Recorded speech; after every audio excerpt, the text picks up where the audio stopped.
La Segunda Guerra Mundial. Eventos, personajes, tecnología. Le doy la bienvenida a nuestro episodio del día de hoy. Episodio 140. Hitler y sus planes para el planeta. El día de hoy, en la conocida sección El comercial que a mí nadie me ha pedido, le presento un podcast. Si usted habla inglés, hay un podcast llamado We Have Ways to Make You Speak. Lo que quiere decir tenemos formas de hacerte hablar, en referencia a una probablemente frase de la Gestapo. Es un podcast en inglés conducido por un historiador y un comediante británicos. Está muy bien hecho, es informal y trae además montones de información. Se lo recomiendo mucho. Nuevamente es We Have Ways to Make You Speak with James Holland, historiador británico. Empezamos nuestro episodio.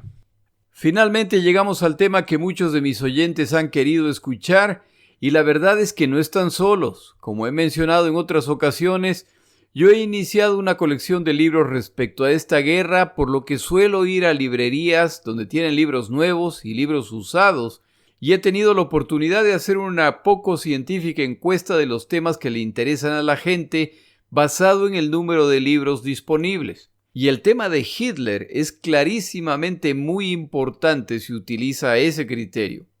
Si hiciera una lista de libros respecto a Mussolini, Churchill, Hitler, Roosevelt y otros, me atrevo a decir que las biografías y los libros relacionados con Hitler son probablemente tan numerosos como los libros respecto al resto combinados. Es decir, que si el tema le interesa, no está solo.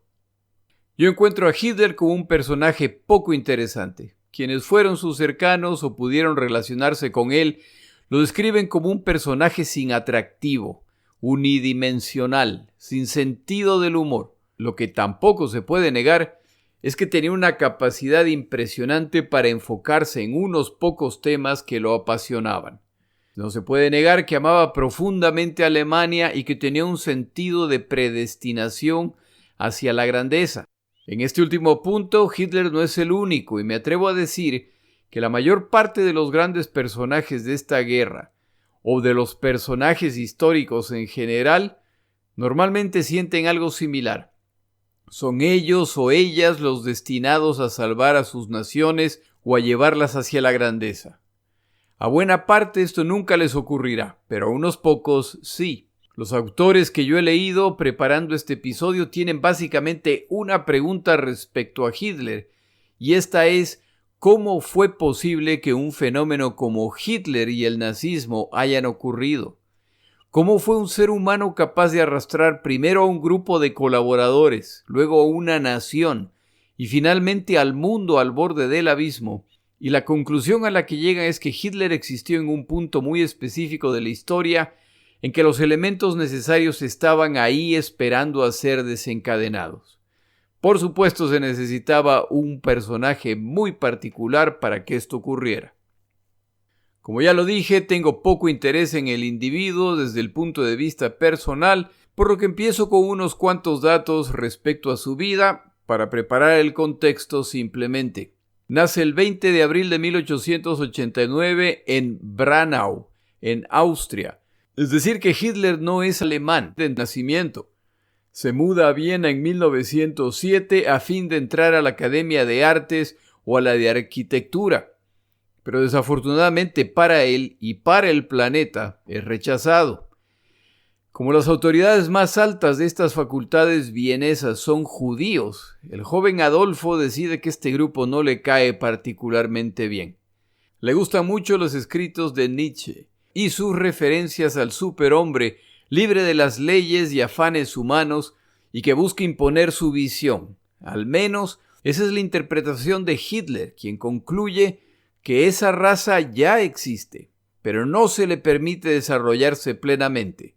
Esa raza, sin causar ningún tipo de sorpresa, es por supuesto la suya. Para mayo de 1913, luego de fracasar su carrera de pintor, se ha mudado a Múnich, en Alemania, y el inicio de la Gran Guerra, que hoy conocemos como la Primera Guerra Mundial, lo encuentra en esta ciudad. Recibe sus órdenes para enlistarse en el ejército austríaco y las autoridades alemanas lo fuerzan a regresar a su nación. Desafortunadamente para él y para el mundo, los exámenes médicos en Austria determinan que no es apto para el servicio militar, por lo que se lo autoriza a regresar a Múnich. Se inicia la guerra y Hitler descubre una ocupación a la que puede dedicar toda su pasión. Solicita que, a pesar de ser un ciudadano austríaco, se le permita sumarse a un regimiento de Baviera, es decir, un regimiento alemán. La solicitud se aprueba y sirve en la infantería. Consistentemente se ofrece como mensajero en el frente, peligrosísima tarea para la cual se vuelve muy bueno. Al rato es ascendido a cabo. En 1914 gana la Cruz de Hierro de segunda clase por su valor. Es herido en 1916 y solo puede regresar a su regimiento en 1917. Su regimiento participa en las ofensivas de 1918 y gana una Cruz de Hierro de primera clase. Algo que, de acuerdo al autor consultado esta semana, es extrañísimo para un combatiente de este rango. En octubre de 1918 pierde la vista como resultado de un ataque con gas y es enviado a Alemania para recuperarse. Para cuando se lo autoriza a regresar al frente, la Primera Guerra Mundial ha terminado repentinamente con la derrota alemana. El regreso a la paz tuvo muy poco de pacífico en Alemania. Quienes han combatido en esta guerra desprecian a los líderes del nuevo gobierno. Grupos socialistas y comunistas alemanes, viendo la transición en Rusia de la monarquía al comunismo a través de la revolución, añoran por una revolución similar en Alemania. Distintos grupos buscan aprovechar el caos resultante de la llegada de la paz. Hitler, como tantos otros, añora la camaradería y la claridad de propósito de las Fuerzas Armadas. El fin único y respecto al cual hay que estar dispuesto incluso a sacrificar la vida de ser necesario. Para colmo, Hitler es uno de los tantos convencidos de que Alemania no perdió la guerra. Fueron los políticos y los poderosos, entre los que se destacan los judíos, los que apuñalaron por la espalda a las Fuerzas Armadas alemanas. El futuro, no solo de Hitler, sino de Alemania, parece bastante oscuro, lo que se confirma cuando se firma el Tratado de Versalles en 1919, en que no solo se nombra a Alemania como la única culpable de esta guerra, sino que se le impone durísimas condiciones no solo económicas, sino tecnológicas e industriales, que en realidad buscan que Alemania nunca vuelva a ser el gran poder militar o industrial que fue. En 1919, mientras Hitler espera su baja del ejército, es seleccionado para un grupo especial de educación, entre comillas. Se le asigna la tarea de asistir a reuniones de un grupo liderado por Anton Drexler, que ha fundado el Partido de los Trabajadores Alemanes. A Hitler le atraen las ideas del grupo, ferozmente opuestos al comunismo, así como a los judíos capitalistas. Hitler decide volverse miembro del partido y se vuelve el miembro número 7. Así de exitosa era la membresía del partido. A medida que Hitler escucha los planteamientos de Drexler y otros, concluye que están en la ruta correcta, pero les falta imaginación, les falta ambición. Los objetivos del partido deben ser mucho más radicales y decididos, y él tiene a la persona exacta que puede hacer esto. En menos de un año, el partido ya está bajo el control de Hitler, que cambia el nombre a Partido Nacional Socialista de los Trabajadores Alemanes. Este partido será conocido por su apodo. Serán conocidos como el Partido Nazi. Esta audiencia simpatizante da la oportunidad a Hitler de demostrar sus condiciones de orador y descubre que es capaz de fascinar a la audiencia con el ardor de sus discursos. Hitler se vuelve el alma del partido y sigue radicalizando sus valores. Esto no le agrada a todo el mundo, por lo que poco a poco se va filtrando a quienes carecen del convencimiento requerido, a la vez que atrae a quienes sí se alinean con estas convicciones. Empiezan a sumarse aquellos que serán sinónimo del partido nazi. Escoge como el símbolo del partido un antiguo símbolo utilizado por múltiples culturas a través de los siglos para significar buena fortuna o buenos deseos: la suástica. Considera además que un círculo blanco alrededor de este símbolo en negro sobre una bandera roja es lo más agradable ante los ojos. El 9 de noviembre de 1923, inspirado por lo hecho por Mussolini en Italia el año previo, Hitler decide tomar el poder por la fuerza en Múnich y organiza un grupo de revoltosos que busca tomar el poder por la fuerza. El intento fracasa aparatosamente y resulta en varios muertos en el bando de Hitler, incluyendo aquel que lo protegió con su cuerpo y recibió 11 balazos al hacerlo. Los sublevados, incluyendo Hitler, son capturados y enjuiciados. La pena máxima, si son encontrados culpables, es la ejecución. El experimento parece haber llegado a su fin. Pero Hitler es enjuiciado por un juez simpatizante de los valores de Hitler, y el período que pasa en prisión resulta no solo en volverse un personaje muy conocido debido a su tono desafiante y rebelde, en que declara que su amor por una Alemania fuerte es lo que lo inspira. Si esto merece la muerte, entonces adelante. Su popularidad crece hasta el punto que era el propio Hitler quien tuvo que pedir que ya no autoricen más visitantes. Aprovecha este periodo en prisión para escribir su libro Mi lucha, en que más o menos detalla todo lo que hará en el futuro. Es decir, que para 1924 la ideología de Hitler ya estaba completamente desarrollada y su plan de acción prácticamente decidido.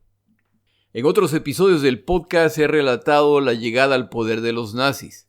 Este partido no lograba llegar a convertirse en uno de los principales de Alemania y para finales de la década de 1920 parece que va rumbo a desaparecer. Pero entonces ocurre el colapso global de los mercados en Wall Street, que lanza a Alemania y al planeta a una nueva crisis. No es difícil imaginar la tristeza y frustración que siente el pueblo alemán al ver que todo por lo que han trabajado en esta década parece estar desmoronándose. Se vienen nuevamente los terribles años del inicio de la década que está terminando. En este contexto son nuevamente los de ideas radicales quienes están convencidos de que tienen la receta para sacar a la nación de esta situación. El partido nazi vuelve a crecer en las encuestas. Lo mismo ocurre con el Partido Comunista. El pueblo alemán está abierto a nuevas ideas y los líderes de estos grupos están convencidos de que son ellos quienes tienen la respuesta, en contraste con todos estos partidos timoratos. Entre el grupo cercano a Hitler para este momento se encuentra un genio al cual no se le puede negar la inmensa capacidad en su área de especialización. Joseph Goebbels ha ido ascendiendo en el partido nazi y llega a la posición de ministro de propaganda.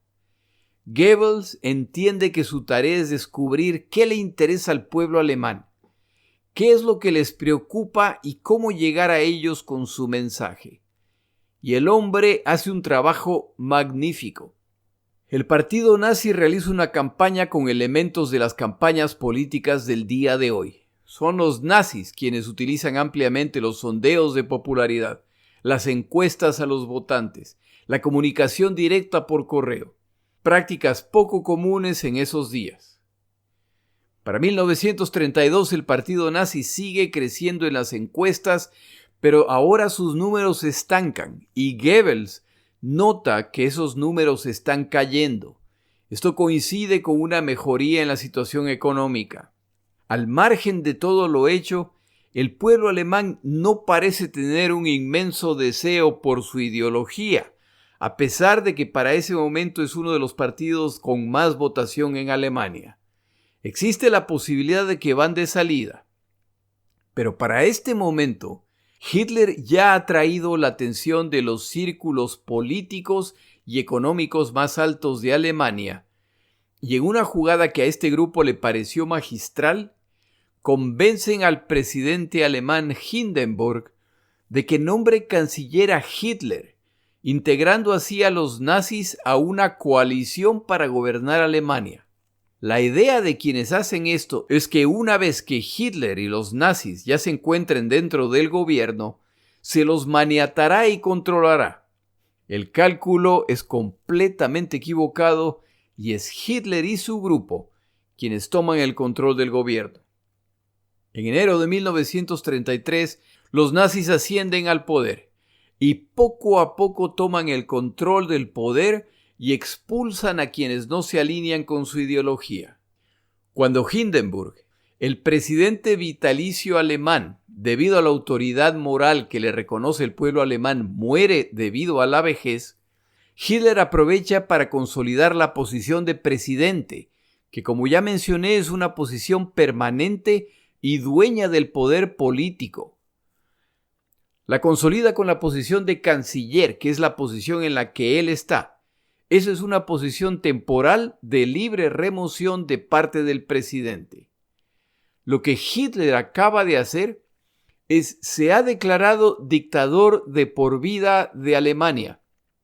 Uno imaginaría que el pueblo alemán explota en oposición a este cambio abusivo. Pero más allá de los comunistas y unos pocos que ven las graves posibilidades que esto trae, las protestas son moderadas y poco a poco desaparecen a medida que los nazis van controlando las instituciones y generando sus organizaciones de control popular. En otro episodio del podcast se ha mencionado el proceso que ocurre a continuación. En este episodio me gustaría simplemente mencionar algunos eventos relevantes. En 1935, Hitler anuncia al mundo que reinstituye la conscripción universal, lo que significa que el límite de 100.000 miembros de las Fuerzas Armadas establecidos en el Tratado de Versalles pronto será excedido y de largo. Un mes más tarde, Hitler anuncia la creación de la nueva Fuerza Aérea Alemana, la que por supuesto está lista para combatir. Otro rompimiento de las provisiones de Versalles. Firman además un tratado bilateral con los británicos a través del cual se aprueba la expansión de las fuerzas navales alemanas. Ni Italia ni Francia son consultadas. En unos pocos meses de 1935 se han eliminado muchas de las provisiones de Versalles respecto a las fuerzas militares alemanas y la comunidad internacional mira sin atinar cómo reaccionar.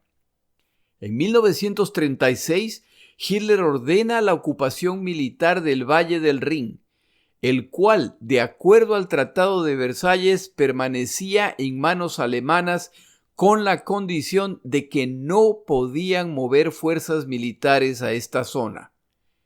Los alemanes no están preparados militarmente para hacer esto, por lo que Hitler ordena que las fuerzas militares alemanas que ingresan a ocupar esta zona se retiren inmediatamente si los franceses se movilizan para expulsarlos. Esta decisión de Hitler está establecida en el Tratado de Versalles como causa para la guerra y debería resultar en una decisiva reacción francesa, por lo que el experimento nazi debería estar por terminar.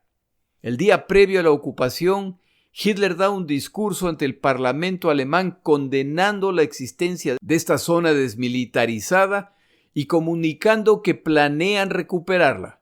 Las débiles fuerzas alemanas ingresan al Valle del Rin y no enfrentan ninguna oposición. El desafío más descarado al Tratado de Versalles acaba de ocurrir y Hitler y Alemania han salido triunfantes sin disparar un solo tiro. Este evento marca un cambio de estrategia política alemana a partir de este punto. Este año, y con la aprobación del Comité Olímpico Internacional, los alemanes organizan los Juegos Olímpicos, lo que es, sin duda, una muestra de aceptación internacional del régimen de Hitler. En medio de todos estos eventos, Hitler pone a Göring a cargo del plan de 4 años, el cual busca la independencia industrial de Alemania. El énfasis será en la industria militar y la infraestructura alemana, en particular su sistema vial. Este ambicioso plan, que no explica cómo se generarán los recursos para pagar por todo esto, reactiva la economía alemana al generar una gran cantidad de puestos de trabajo y apoyar el comercio de materias primas a una escala gigantesca. Así llegamos a 1938. Hitler, con la colaboración de nazis austríacos, se dedica a debilitar al régimen nacional y para marzo las fuerzas militares alemanas ingresan a Austria y son recibidos con los brazos abiertos. Austria, luego de la Primera Guerra Mundial y la caída del Imperio Austrohúngaro, expresó su interés en unificarse con Alemania, pero esto fue prohibido por el Tratado de Versalles. Hitler los ha unificado contraviniendo claramente el Tratado de Versalles y lo hace enfrentando solamente oposición mínima. Este logro alemán anima a Hitler a enfocarse ahora en Checoslovaquia, nación creada luego de la Primera Guerra Mundial por la comunidad internacional. Parte del territorio de esta nación fue tomado de Alemania, pero estos territorios mantuvieron su población alemana. Hitler filtra la información de que Alemania está preparándose para recuperar estos territorios por la fuerza. Esto desata un hecho vergonzoso. En una urgente conferencia entre alemanes, franceses, británicos e italianos, se decide que los checoslovacos perderán estos territorios. Para el momento de la toma de decisión, los checoslovacos ni siquiera han sido consultados. Todo sea en nombre de apaciguar a Hitler. Este corto e incompleto listado de logros de Hitler y de su partido simplemente muestra que aparentemente cuando Hitler decide hacer algo, al margen de lo poco probable e incluso imposible que parece, Hitler lo logra. No es un evento o dos, no es un año o dos. Desde sus humildes inicios personales hasta llegar al líder nacional que restaura el orgullo y posición del pueblo alemán en el mundo, parece que nada lo puede detener. Hitler se ha convencido de esto, y asimismo lo ha hecho el pueblo alemán.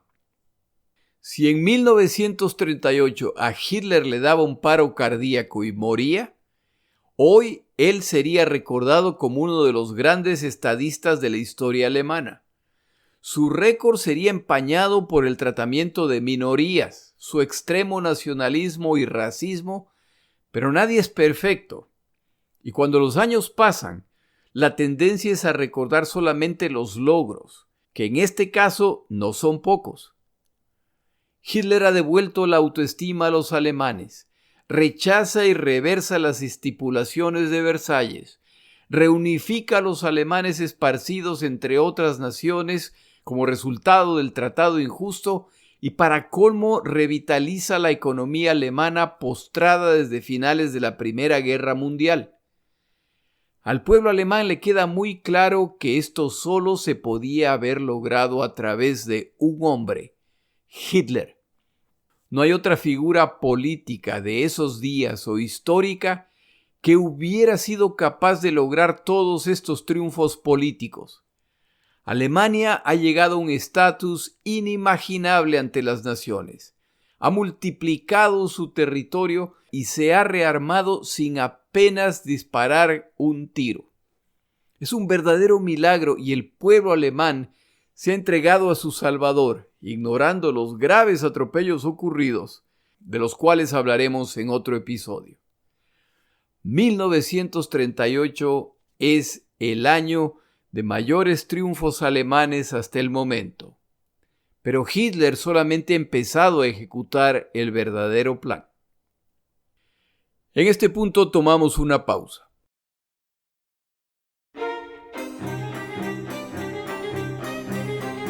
Palabras de Churchill. El día de hoy una predicción de Winston Churchill respecto a Hitler y su naciente imperio. Nadie puede predecir qué tanto se extenderá el imperio de Herr Hitler hasta el momento que esta guerra termine. Pero estoy convencido de que este imperio se evaporará tan rápido o incluso más rápido que el imperio de Napoleón, aunque por supuesto sin su brillo o gloria.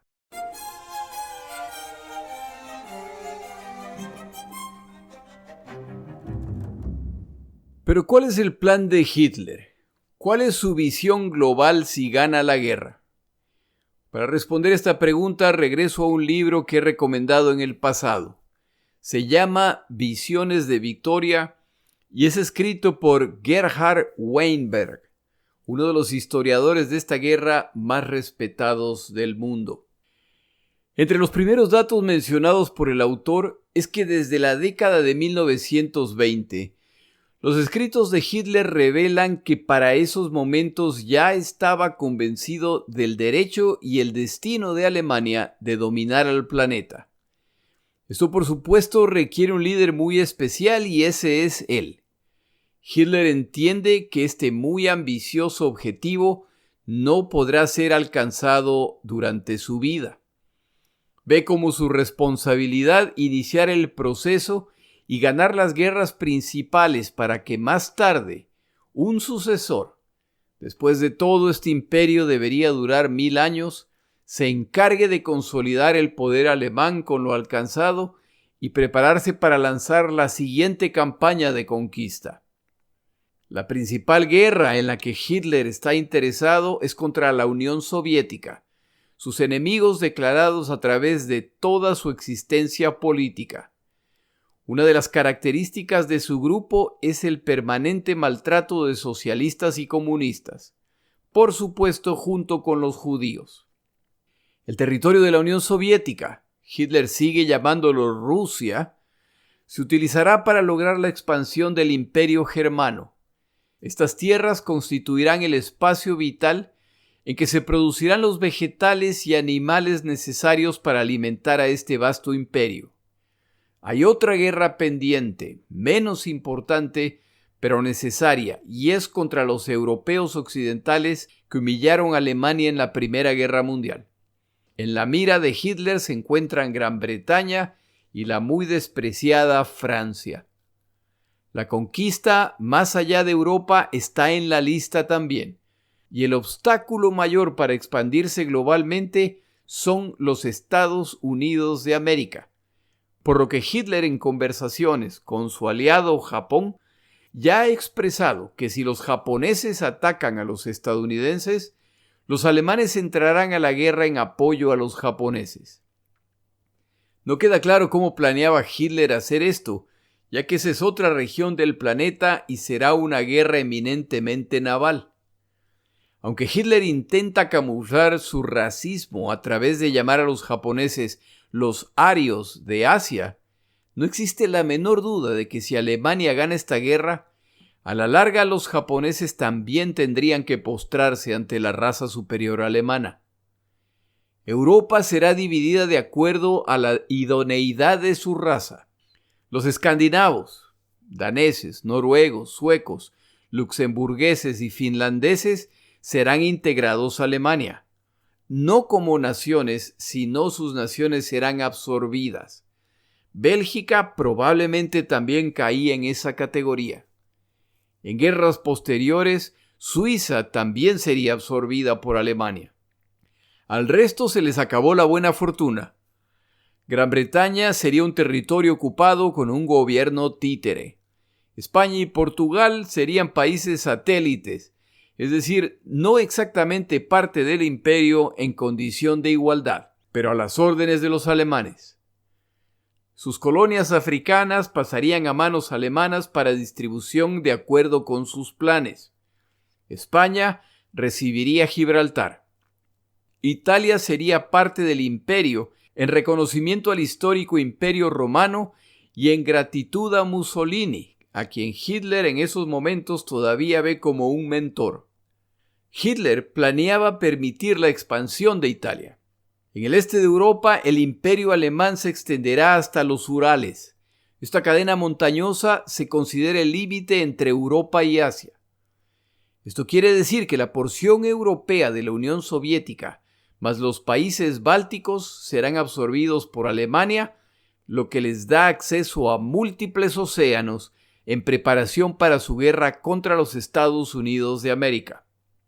Como esto los ubica ya cerca de algunas de las reservas petroleras más grandes conocidas en aquellos años, el alto mando militar alemán sugiere que de una vez deben avanzar al Medio Oriente para asegurar esas reservas. Hay que considerar al Japón, aliado de Alemania en la guerra que se viene. Los japoneses tienen sus propias aspiraciones y Alemania debe mostrar flexibilidad para que a los japoneses también les resulte interesante el plan. El Japón controlará Asia y el Pacífico, incluyendo las colonias que Alemania perdió en la Primera Guerra Mundial. Japón controlará China, Siberia, Australia, Nueva Zelanda y las naciones de esa zona. Esta distribución debería mantener contentos a los japoneses hasta que Alemania tenga la fuerza suficiente, luego de guerras subsiguientes, para entonces controlarlo todo. Si Alemania no planeaba compartir lo conquistado con europeos, mucho menos con asiáticos.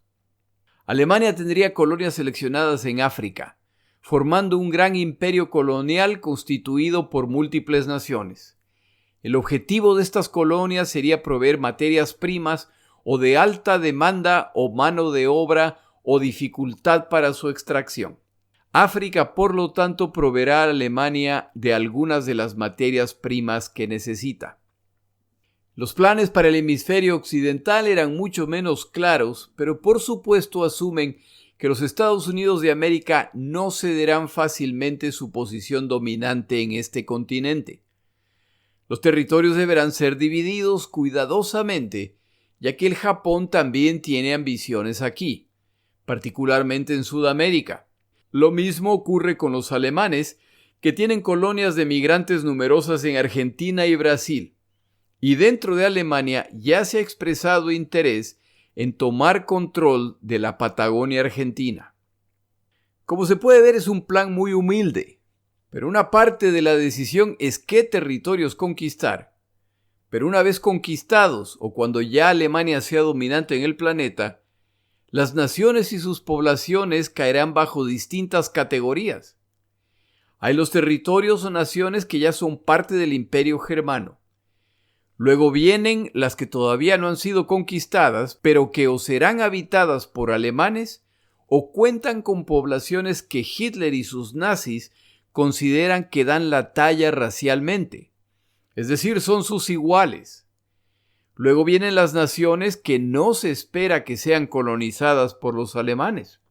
Las naciones, al margen de a qué categoría pertenece, no están deshabitadas, por lo que se deberá tomar decisiones respecto a los habitantes, ya que una parte fundamental del plan de Hitler es la purificación de la raza aria, lo que les permitirá alcanzar su verdadero potencial para beneficio del planeta, el cual será regido desde Germania, el nuevo nombre de Berlín una vez que la guerra termine y Berlín se transforme en la capital más importante y hermosa del planeta. Incluso antes del inicio de la guerra, la Alemania nazi ya ha iniciado un proceso de purificación racial interna en que, entre otras medidas, se prohíbe el matrimonio con judíos, la causa más importante de contaminación de acuerdo a los nazis. Además, se permite la eliminación de personas con discapacidades o defectos genéticos. Pero este plan, ejecutado confidencialmente, desata un escándalo en Alemania cuando es descubierto, por lo que los nazis se ven forzados a detenerlo temporalmente. Hitler y sus secuaces entienden que ese tipo de plan no puede ser ejecutado en tiempos de paz. Pero una vez que se inicie la guerra, entonces la atención nacional se dirigirá a otros temas y se lo podrá aplicar libremente. sobre todo en los territorios de los subhumanos eslavos, lo que se empieza a hacer apenas iniciada la invasión de Polonia en 1939. Si los nazis no vacilaban en ejecutar este tipo de plan dentro de Alemania, ¿cuánto más en las naciones conquistadas?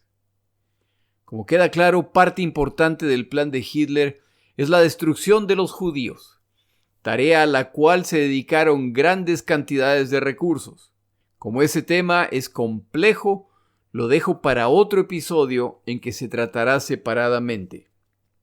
Esa pureza racial alemana debería expandirse por el planeta a medida que avanza la guerra, pero Hitler estima que la población de ese momento en Alemania no va a ser suficiente como resultado de los muertos en la guerra, los vastos territorios que se añadirán y el desplazamiento de millones de habitantes de esas naciones. Esta es parte de la razón por la que Hitler inicia su expansión con Austria y las zonas de los Sudetes en Checoslovaquia. Estas poblaciones de ascendencia alemana se sumarán a las divisiones armadas que se van a necesitar para la campaña de guerra que se viene. Si usted ha visto videos de los programas sociales alemanes bajo los nazis, habrá visto que hacen un altísimo énfasis en la condición física y el adoctrinamiento. Uno de los énfasis especiales del gobierno nazi es la necesidad de tener cuantos hijos sea posible.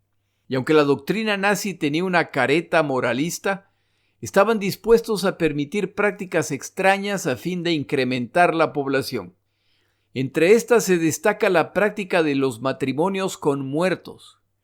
De acuerdo a esta práctica, una mujer que podía demostrar que estaba embarazada o que tenía un hijo con un combatiente alemán que muere en el frente, incluso si no estaban casados, se la consideraba casada y se le daban papeles de viuda, lo que le daba acceso a los beneficios de esposa. Daba la impresión de que era un hijo legítimo y por lo tanto mejoraba sus perspectivas de volverse a casar. A medida que la guerra avanza y el número de jóvenes alemanes muertos en batalla se incrementa, se anima a los miembros de las SS a tener cuantos hijos puedan dentro y fuera del matrimonio, e incluso que se casen cuantas veces quieran, a fin de acelerar el proceso. Las protecciones legales y financieras prometidas no son solamente para los hombres. Las mujeres que participen en esto también gozarán de esas protecciones. El objetivo del varón alemán a medida que el proceso de esta guerra avanza es primero combatir para Alemania. Los sobrevivientes poco a poco se irán convirtiendo en hacendados para producir la tierra en las naciones conquistadas. La tarea de la mujer alemana es trabajar la tierra y tener cuantos hijos puedan, y educar a sus hijas para continuar esta práctica. La familia era muy importante para los nazis, pero no necesariamente la familia tradicional. También a medida que avanza la guerra, se establece otra práctica que a los alemanes les parece razonable. Al ingresar a naciones del este de Europa, recuerde que el nivel de respeto mostrado en el oeste del continente es mucho más elevado. Si las tropas alemanas encontraban niños o niñas de aspecto muy blanco y con facciones que a ellos se les antojaban arias, entonces contaban con la autorización para arrebatar los hijos a los padres y enviarlos a Alemania para que crezcan como alemanes. Esta práctica resultó en el secuestro de miles de niños y niñas en los territorios ocupados. Como se puede imaginar, este tipo de práctica iba a resultar en conflictos con las iglesias cristianas alemanas, las cuales inocentemente han apoyado a los nazis implementando las etapas iniciales de sus programas. Hitler sabe que a medida que la guerra avance y sus planes se desarrollen a plenitud, ya no podrá contar con la alianza de los cristianos, por lo que el plan a largo plazo de Hitler para Alemania no incluía la presencia de ningún tipo de grupo de fe. De hecho, cuando el momento llegue, el destino de los líderes religiosos será su ejecución. Hasta que ese momento llegue, Hitler, trabajando con grupos cristianos, van construyendo lo que llamaban el cristianismo germano, doctrina que busca separar el judaísmo del cristianismo, presentar a Jesús como un no judío y, sobre todo, desarrollar una doctrina cristiana compatible con los conceptos raciales imperantes en la Alemania nazi. Sorprendentemente, la mayor parte de los creyentes no tienen problema con estos pequeños, entre comillas, cambios. Quienes los resisten son atacados, no solamente por las autoridades alemanas, pero en ocasiones también por correligionarios que creen que la mezcla solicitada es posible sin comprometer sus principios esenciales. Requiere un nombramiento especial y separado el grupo de los testigos de Jehová, que a través de esta guerra demostraron una independencia y fidelidad a sus convicciones que superó claramente al resto de grupos de orientación cristiana. En lo económico, no es la economía la que determina la situación política. Es al revés, y eso queda claro a lo largo de la guerra. Las industrias y grupos de poder deben alinearse con la doctrina política. No hacerlo resulta en sanciones o consecuencias incluso peores para los dueños. Cuando termine la guerra y Alemania sea dueña de los recursos globales, se podrá pensar en otros temas. Por supuesto, no hay necesidad ni siquiera de pensar en un sistema judicial. Las cortes tienen como tarea confirmar lo deseado por Hitler y los nazis. La existencia de un Congreso independiente es por supuesto absurda y las leyes que emite el gobierno de Hitler podrían ser emitidas sin la necesidad de la existencia de un Congreso. Nuevamente, si esto era así en Alemania, ¿cuánto más en las naciones conquistadas? Pero el trato que se les da a los europeos occidentales les permite mantener sus leyes e instituciones, lo que fue una causa permanente de tensión con las fuerzas de ocupación alemanas que buscan imponer sus opiniones, pero que se ven limitados por las leyes locales. Cuando Alemania gane, todo esto terminará. Este es el plan general total de Hitler para la Alemania triunfante y para el planeta. Eso es lo que se nos venía si triunfaban. Pero si usted ha seguido este podcast, sabe que a pesar de que al inicio de la guerra las cosas siguen saliendo espectacularmente bien para Alemania, hasta el punto de superar las expectativas más optimistas, esto poco a poco va cambiando y para 1944 la guerra ya no va como Hitler esperaba. Los planes han tenido que ser cambiados a medida que Italia cae, que el Japón empieza a sufrir derrotas y se debilita, y que los frentes en que deben combatir las fuerzas armadas alemanas siguen expandiéndose. Sobre todo, la conquista de la Unión Soviética no ha ido ni de lejos como Hitler lo esperaba. El mayor error de Hitler, sin duda, fue subestimar la resolución de los aliados para resistir, sobre todo la resolución soviética, a pesar de haber sido tratados infamemente. La última gran apuesta de Hitler, que serían capaces de repeler los desembarcos aliados en Francia, lo que les permitiría concentrarse totalmente en los soviéticos, para finales de junio de 1944, queda claro que ha fallado. A pesar de todo esto, Hitler sigue lleno de optimismo. No es la primera vez que enfrenta situaciones insalvables y nadie podría esperar conquistar el mundo sin derramar sangre alemana.